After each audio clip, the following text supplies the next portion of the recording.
नमस्कार दोस्तों, आपका स्वागत है स्टोरी वाली यात्रा चैनल पर, जहां हम आपको लेकर आते हैं वे दिव्य कथाएं जो केवल सुनने के लिए नहीं, बल्कि आत्मा में बस जाने के लिए होती है। आज हम आपको सुनाने जा रहे हैं मां काली के जन्म की कथा। वह मां जिनका नाम लेते ही हर बुरी शक्ति कांप उठती है। वह मां जिनके क्रोध से दैत्यों के साम्राज्य मिट जाते हैं और जिनकी करुणा से भक्तों का जीवन खिल उठता है। ये कथा केवल एक देवी के अवतरण की नहीं है। ये कथा है शक्ति की पराकाष्ठा की, प्रेम और करुणा की, और उस विश्वास की कि जब अधर्म अपनी सीमा लांघ देता है तो स्वयं शक्ति प्रकट होकर धर्म की रक्षा करती है। बहुत समय पहले की बात है। पृथ्वी, आकाश और तीनों लोग दैत्यों के आतंक से कांप रहे थे। देवता भयभीत होकर इंद्रपुरी छोड़ चुके थे। हर गांव, हर नगर, हर आश्रम में पीड़ा थी। लोग प्रार्थना करते, हे मां, हे शक्ति, अब तो हमें बचाइए। उन दिनों असुरों में सबसे भयानक था रक्तबीज। उसका वरदान ही उसके आतंक का कारण था। जब भी उसकी एक बूंद रक्त जमीन पर गिरती, उसी क्षण उतना ही शक्तिशाली एक और रक्तबीज प्रकट हो जाता। देवताओं की सेना बार बार उसे मारने जाती, लेकिन जितना घायल करती, उतना ही उसका आतंक फैलता। धरती पर उसके रक्त से असंख्य रक्तबीज पैदा हो जाते और देवताओं को पराजित कर देते। देवता हार मानकर महादेवी के चरणों में पहुंचे। उन्होंने हाथ जोड़कर प्रार्थना की, हे जगत जननी, अब आपकी शक्ति के बिना हमें कोई नहीं बचा सकता। हम सब हार चुके हैं। केवल आप ही इस संकट से मुक्ति दिला सकती है। महामाया ने मुस्कुराकर कहा, जब अधर्म अपने चरम पर पहुंचता है, तभी धर्म की रक्षा हेतु शक्ति का आविर्भाव होता है। आज वह समय आ गया है। देवी पार्वती ने यह सब सुना। उनके अंतःकरण से एक प्रचंड तेज प्रकट हुआ। वह तेज इतना भयानक था कि चारों दिशाएं कांप उठी। देवताओं ने देखा कि उस तेज से प्रकट हो रही है स्वयं मां काली, असीम शक्ति का साक्षात रूप। उनका वर्ण गहरा काला, नेत्र अग्नि समान लाल, बाल खुले हुए, गले में नरमुंडों की माला, हाथों में तलवार और खप्पर। उनकी जीवा बाहर निकली हुई, मानो संपूर्ण संसार का पाप चाट लेने को तत्पर हो। वह अद्भुत रूप था, जो भक्त के लिए करुणा का सागर और दैत्यों के लिए विनाश का कारण। जैसे ही मां काली प्रकट हुई, संपूर्ण सृष्टि थर्रा उठी। देवताओं के हृदय में आशा की किरण जगी। वे समझ गए कि अब रक्त बीज का अंत निश्चित है। मां काली रणभूमि की ओर चली। धरती हिलने लगी, आकाश गूंज उठा। दैत्यों के मन में भय की लहर दौड़ गई। रक्त बीज ने जब उनका स्वरूप देखा, तो पहली बार उसके मन में आशंका जागी, लेकिन उसका अहंकार भी कम ना था। वह हंसते हुए बोला, देवी, मुझे मारना इतना आसान नहीं है। मेरा रक्त मेरी सेना है। तुम जितना मुझे चोट पहुंचाओगी, उतना ही मैं बढ़ता जाऊंगा। मां काली मुस्कुराई। उनकी मुस्कान में अद्भुत रहस्य छिपा था। उन्होंने तलवार उठाई और युद्ध प्रारंभ हुआ। रणभूमि में शंखनाद गूंज उठा। दैत्यों की सेना चारों ओर से गरज रही थी और बीच में रक्तबीज खड़ा था। उसके विशाल शरीर से आग जैसी लपटें निकल रही थी। देवता दूर से खड़े भयभीत हो रहे थे, परंतु मां काली का स्वरूप देखते ही उन्हें पहली बार विश्वास हुआ कि आज न्याय अवश्य होगा। मां काली ने अपनी तलवार घुमाई। उनकी जिह्वा बाहर लटक रही थी। नेत्र अग्नि समान लाल थे। जैसे ही उन्होंने गर्जना की, पूरा आकाश हिल उठा। दैत्यों की सेना क्षण भर के लिए सहमी, लेकिन रक्त बीज ने उन्हें उकसाया। डरो मत, यह भी किसी और देवी की तरह हार जाएगी। मेरे रक्त से लाखों रक्त बीज जन्म लेंगे और इसे भी निगल जाएंगे। मां काली ने उत्तर में कुछ नहीं कहा। उन्होंने सीधा आक्रमण किया। उनकी तलवार एक ही वार में 100 दैत्यों को काटकर धरती पर गिरा देती। उनके खप्पर से निकली ध्वनि से हजारों असुर चक्कर खाकर गिर पड़ते। रक्त बीज ने युद्ध छेड़ दिया। उसकी गदा के प्रहार से पर्वत टूटने लगे। वह जितना घायल होता, उतना ही उसका रक्त जमीन पर टपकता और हर बूंद से एक नया रक्त बीज जन्म लेता। कुछ ही क्षणों में रणभूमि में असंख्य रक्त बीज खड़े हो गए। आकाश और धरती दोनों उनके शरीरों से भर गए। देवता घबरा गए। वे आपस में कहने लगे, अब तो असंभव है। ये तो लाखों हो गए। मां काली भी क्या करेंगी? लेकिन तभी मां काली ने अपने भीषण रूप का परिचय दिया। उन्होंने अपनी जीभ और खप्पर आगे बढ़ाया। जैसे ही रक्त बीज की रक्त की बूंद जमीन पर गिरती, वह उसे तुरंत अपनी जीभ से चाट लेती, या खप्पर में भर लेती। अब रक्त की एक भी बूंद भूमि पर नहीं पड़ती थी। रक्त बीज बार बार प्रहार करता, लेकिन उसकी हर बूंद को मां काली तुरंत पी जाती। उनके नेत्र और अधिक लाल हो गए। उनकी हंसी और भी भयानक हो गई। वह युद्ध करती जाती और रक्त पीती जाती। कुछ ही देर में असंख्य रक्तबीज जो पैदा हुए थे, सब नष्ट हो गए। अब रणभूमि में केवल एक ही रक्तबीज बचा था, असली। वह भयभीत हो चुका था। पहली बार उसे समझ आया कि उसका वरदान अब उसका विनाश बन चुका है। उसने भागने की कोशिश की, परंतु मां काली ने उसका मार्ग रोक लिया। उन्होंने एक भीषण गर्जना की और तलवार से उसका सिर धड़ से अलग कर दिया। उसका रक्त भी मां काली ने छाट लिया, ताकि कोई और रक्त भी जन्म न ले सके। इस प्रकार वह भयानक दैत्य, जिसने तीनों लोगों को आतंकित कर रखा था, मां काली के सामने समाप्त हो गया। देवताओं ने राहत की सांस ली। आकाश से फूल बरसने लगे। सब और जय मां काली का स्वर गूंज उठा। लेकिन कथा यही समाप्त नहीं होती, क्योंकि रक्त बीज के अंत के बाद भी मां काली का क्रोध शांत नहीं हुआ था। उनका रूप और भी प्रचंड हो गया। उनकी जिह्वा और बाहर निकल आई। उनकी आंखें अग्नि बन गई। वे दैत्यों के शवों पर नृत्य करने लगी। धरती कांपने लगी। पर्वत टूटने लगे। समुद्र की लहरें उफान मारने लगी। देवता भयभीत होकर बोले, अब क्या होगा? मां काली का यह तांडव तो संसार को भस्म कर देगा। वे भागे भागे महादेव के पास पहुंचे। उन्होंने कहा, प्रभु, केवल आप ही मां काली को शांत कर सकते हैं। उनका यह तांडव अगर जारी रहा तो सृष्टि नष्ट हो जाएगी। महादेव मुस्कुराए। उन्होंने समझा कि शक्ति को संतुलित करना आवश्यक है। वह स्वयं रणभूमि में पहुंचे और मां काली के सामने लेट गए। मां काली तांडव में मग्न थी। वह शवों पर नृत्य करती जा रही थी। अचानक उनका चरण महादेव के वक्ष पर पड़ गया।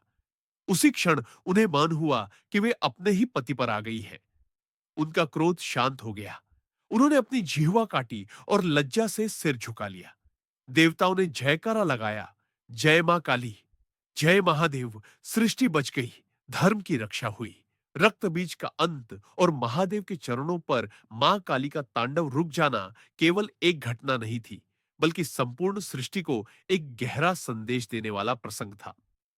देवता समझ चुके थे कि मां काली केवल विनाश की देवी नहीं, बल्कि संतुलन की देवी है। उनका प्रचंड रूप केवल असुरों को नष्ट करने के लिए प्रकट हुआ था, लेकिन उनके भीतर करुणा का अथाह सागर भी था। देवर्षि नारद ने उस समय देवताओं से कहा, देवी काली का यह रूप हमें यह सिखाता है कि जब अन्याय और अधर्म अपनी सीमा पार कर जाता है, तब करुणा का सागर भी प्रचंड अग्नि में बदल जाता है। मां काली केवल दैत्यों की संहारक नहीं है, वे भक्तों की रक्षक भी है। उनका रूप भयानक है, परंतु हृदय असीम प्रेम से भरा है।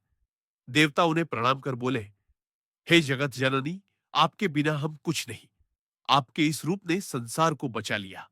हमें बताइए, हम आपको किस रूप में पूजे?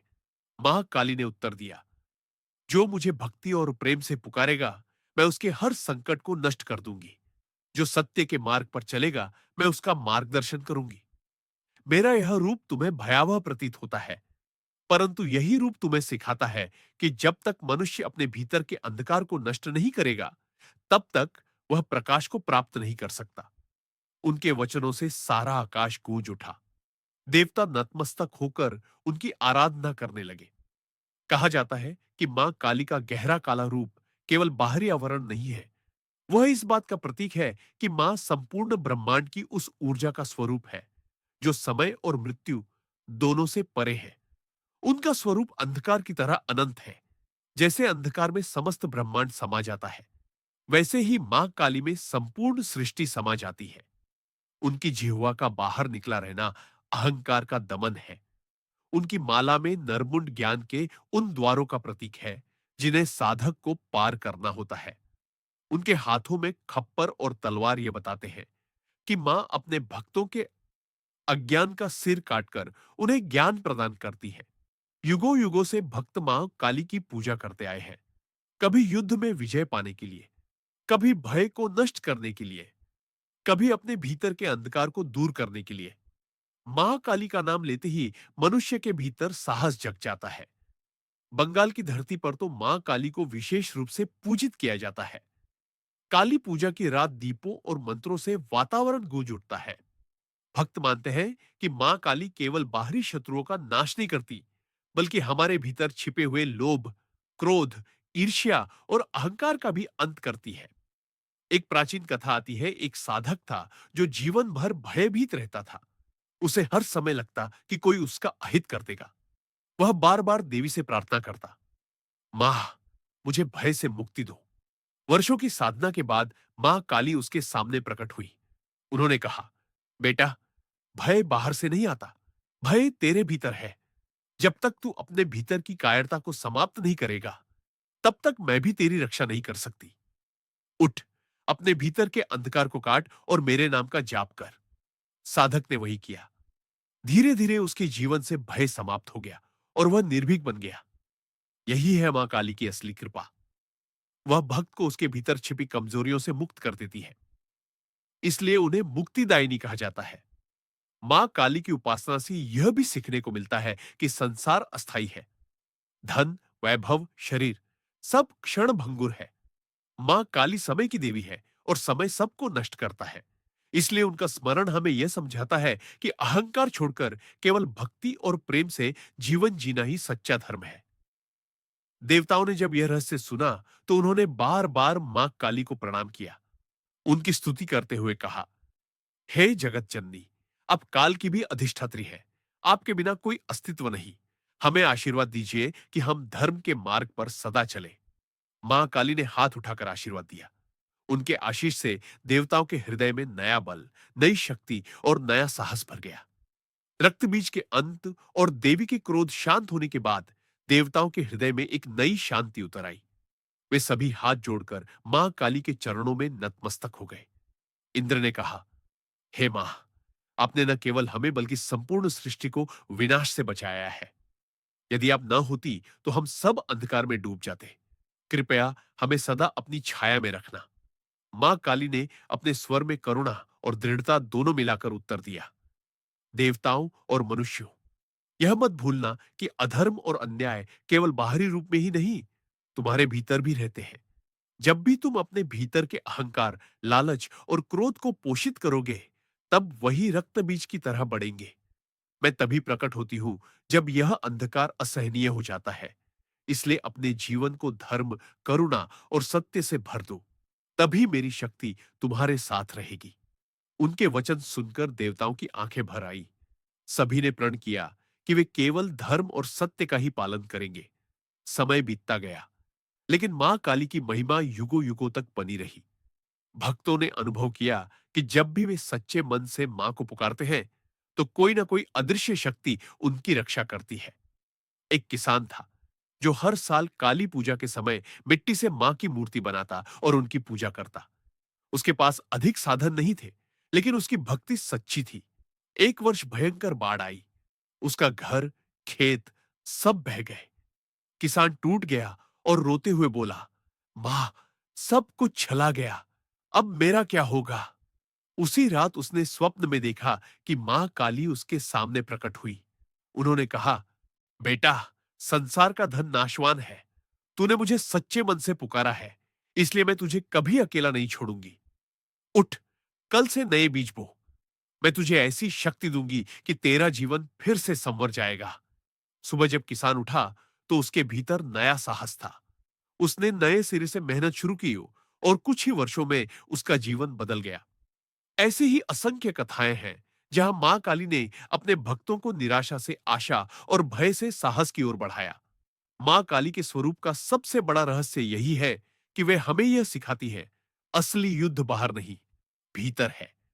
हम सबके भीतर रक्त बीज की तरह नकारात्मक भावनाएं पलती है। जो व्यक्ति उन पर विजय पा लेता है, वही सच्चा विजयी कहलाता है। नवरात्रि के पावन अवसर पर मां काली का स्मरण और भी विशेष हो जाता है। नवरात्रि के 9 दिनों में मां के 9 स्वरूपों की पूजा होती है और 8वीं 9वीं तिथि पर विशेष रूप से मां काली की आराधना की जाती है। भक्त मानते हैं कि इन दिनों मां की उपासना से जीवन से भय, दुख और नकारात्मकता समाप्त होती है और नई ऊर्जा का संचार होता है।